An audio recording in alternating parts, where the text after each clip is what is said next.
Avant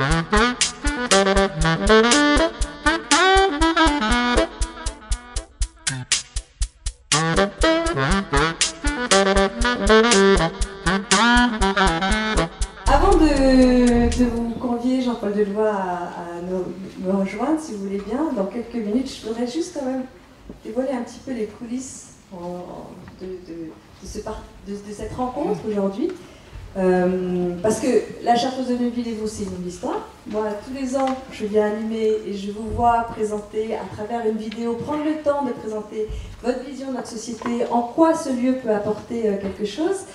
Et puis, au-delà simplement de faire une vidéo, je voudrais rappeler quand même que vous êtes le président du Conseil économique et social, on le sait, mais vous êtes aussi membre du pré-conseil de cette association depuis 2012.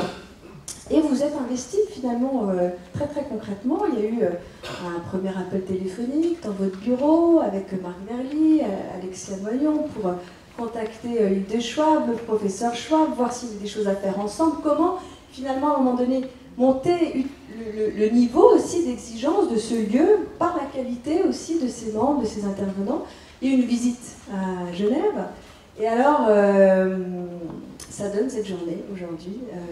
Et donc, je voulais, moi, vous interroger, parce que vous êtes quand même le président de la 3e institution représentant des citoyens français. Vous êtes hyper sollicité, ça je le sais. Et vous avez décidé de vous impliquer dans ce projet que vous allez présider. Alors, la première question que je vais vous poser, en vous invitant à me rejoindre, c'est pourquoi avez-vous choisi ce projet en particulier et souhaité le soutenir comme vous l'avez fait de manière très active? Je vous donne le micro. D'accord. D'abord, bonjour à tous. J'ai été très sensible à la première démarche de Madame Hilde Schwab et à l'extraordinaire écoute du professeur Schwab. Car je crois qu'en réalité, vous parlez d'un territoire régional. Eh bien, je peux peut-être vous surprendre. Votre ambition ne doit pas être régionale. Nous sommes dans un monde où nous devons être en connexion. Et tout débat, toute réflexion sur les évolutions de la société doivent être comparés, connectés, imaginés. Parce que nous avons dans le monde entier les mêmes défis. D'une des phrases qui m'a le plus impressionné, cher professeur, vous aviez indiqué que le risque que courait le monde aujourd'hui n'était pas un risque terroriste ou capitalistique, c'était un risque de dislocation sociale. Et je crois que mon coup de cœur, d'abord, je ne sais pas quelle fut votre impression, mais je crois qu'elle a été la même que la mienne. Il y a toujours la rencontre avec un lieu. Ce lieu est porteur d'une histoire, porteur de sens, et si les murs n'ont pas d'oreille, ils parlent. Et on a absolument besoin, pour ce type de réflexion, d'avoir une résonance avec l'esprit des lieux. La deuxième chose, l'esprit des lieux, c'est aussi la folie du projet.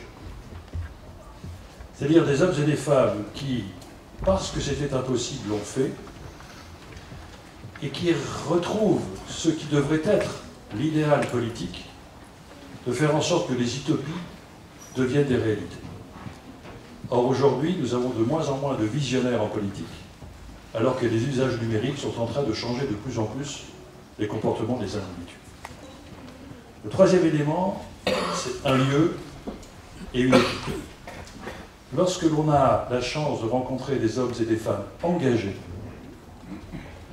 engagés sur quelque chose qui doit être au cœur d'une réflexion qui malheureusement est trop absente des débats politiques, Montesquieu disait « les États ne défendent que les intérêts, ils n'ont pas l'âme ».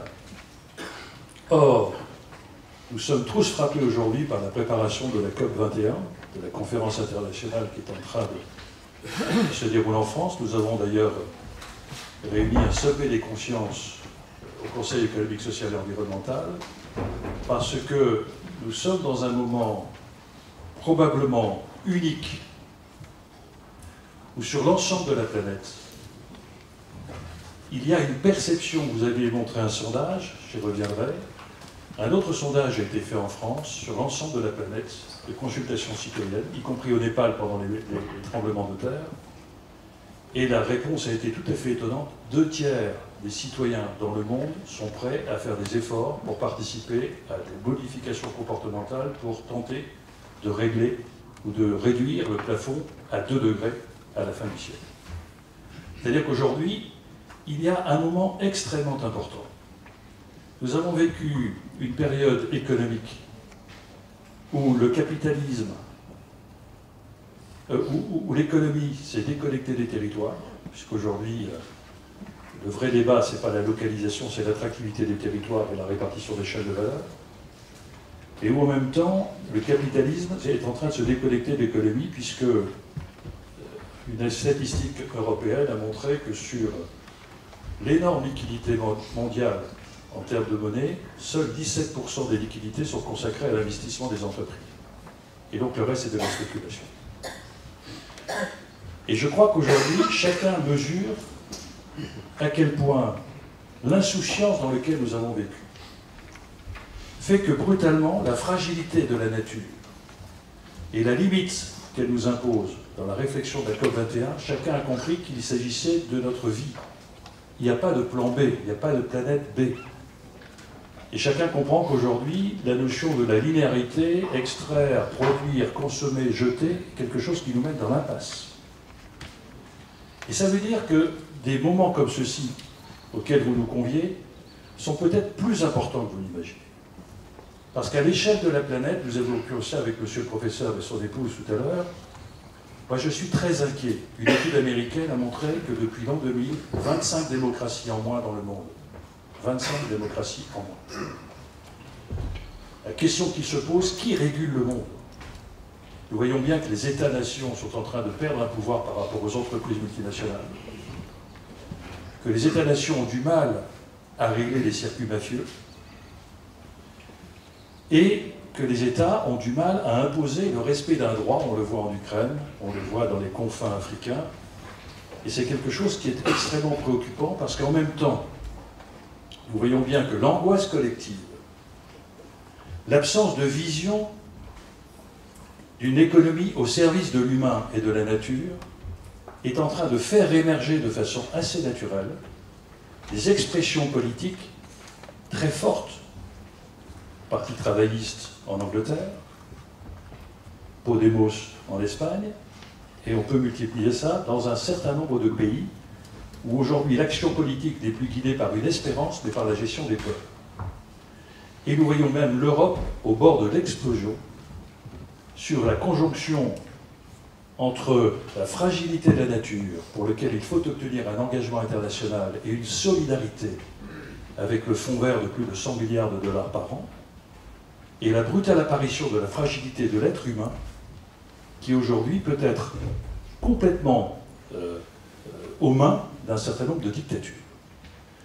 Et c'est assez fascinant de voir que ces deux problèmes politiques sont au cœur d'une problématique qui met l'humanité au rendez-vous avec elle-même. Aristote avait déjà dit cela.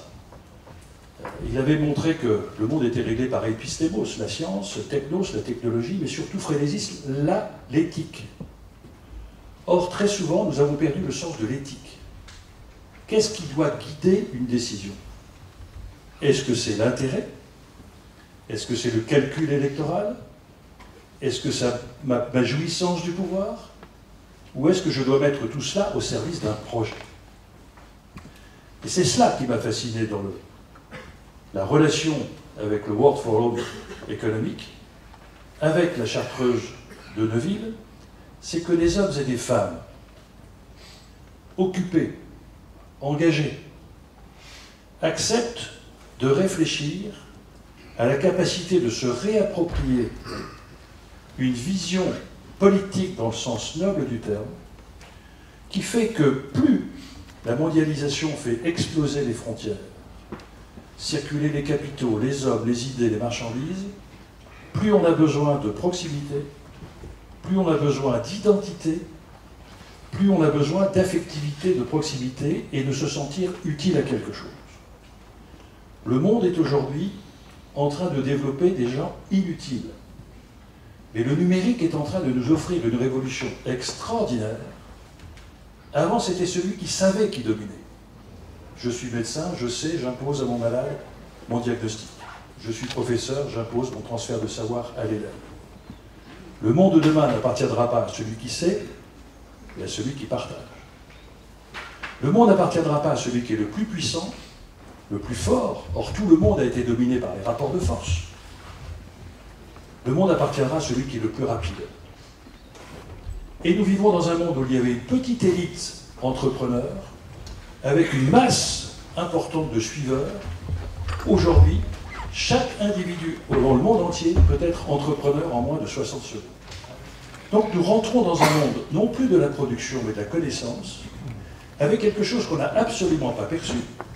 C'est que quand vous êtes dans l'échange économique et matériel, je prends 20 €, je donne 20 €, l'échange est à somme nulle, c'est-à-dire que j'ai perdu 20 €, vous avez gagné 20 €. Ça veut dire que le système lui-même de l'échange purement basé sur les théories économiques actuelles est limité par les matières premières, par la masse monétaire, certes, que l'on compense par la création extra nihilo, mais on va rentrer dans une économie de la connaissance, où là c'est un domaine infini, parce que quand je partage ce que je sais avec quelqu'un qui m'enrichit, 1 + 1 = 3.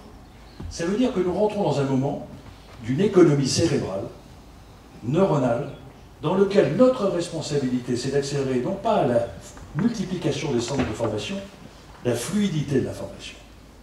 Et faire en sorte que nous sommes rentrés dans un monde d'incertitude, formidable, dans un monde de volatilité, dans un monde d'agilité, dans lequel il y a besoin, dans un tourbillon dans lequel nous allons nous trouver, d'avoir un cap. Et c'est peut-être là le côté intéressant de notre réunion d'aujourd'hui. Du coup, qu'est-ce que vous attendez du coup de cette journée? Quel message vous auriez envie peut-être de passer aux participants? D'abord déjà par leur exemple. Aujourd'hui, nous sommes dans un moment où nos concitoyens sont désemparés. L'homme a besoin de croire. Nous sommes dans un système où l'homme est en train de s'interroger sur sa capacité à agir. Permettre une réflexion où nous permettons à chacun d'être acteur de son propre destin. Paradoxalement, le monde aujourd'hui, c'est une opinion purement personnelle. Nous sommes dans un monde d'excès d'informations, alors que jusqu'à il y a relativement peu de temps, nous étions en manque d'informations. Paradoxalement, l'excès d'informations est en train de créer un esclavage moderne d'une manipulation possible d'opinions, qui seront gérées par des émotions et non pas des convictions. Il faudra nous interroger pour savoir pourquoi le monde n'a pas bougé devant l'horreur de 70 personnes mortes dans un camion depuis 3 jours sur une autoroute, et qu'il s'est mobilisé sur un petit garçon sur une plage. Comme d'ailleurs l'opinion américaine, pendant la guerre du Vietnam, s'est mobilisée sur cette jeune fille nue, frappée par le napalm, courant sur un chemin vietnamien. Ça veut donc dire qu'aujourd'hui, nous voyons bien que si nous n'aidons pas les décideurs publics à avoir un cap, nous sommes dans une instabilité politique qui opposera les uns aux autres, et dans un monde sans vision, qui enfermera les gens sur des identités, et qui mettra une équation auquel nous avions cru et qui est une erreur. Nous pensions que l'industrialisation amenait la sécularisation du monde. Nous voyons qu'aujourd'hui, le fait religieux est en train d'augmenter. Mais le fait religieux, qui peut être un facteur de tolérance, d'ouverture et de partage, ou un facteur d'enfermement et de négation même de l'individu. C'est-à-dire que nous voyons émerger, si nous n'y prenons pas garde, d'autres formes de domination. Des dominations terribles. Il ne faut plus posséder la bombe nucléaire aujourd'hui pour la puissance du monde, il faut posséder les banques de données. Il faut, et donc le monopole est aujourd'hui quelque chose de préoccupant. Et donc permettre à chacun d'avoir les clés de choisir, d'éveiller ses consciences, de pouvoir être acteur, d'être dans une association de proximité et de partage, fait que l'économie de la performance va nous permettre d'envisager l'économie de l'épanouissement, l'économie de l'acquisition vers l'économie du partage, l'économie du bien vers l'économie du lien. Et c'est probablement ce qui permettrait d'assurer par la stabilité des territoires, la stabilité d'un certain nombre de pays. Sinon, je suis très préoccupé d'un monde qui est rentré aujourd'hui dans une phase d'instabilité majeure.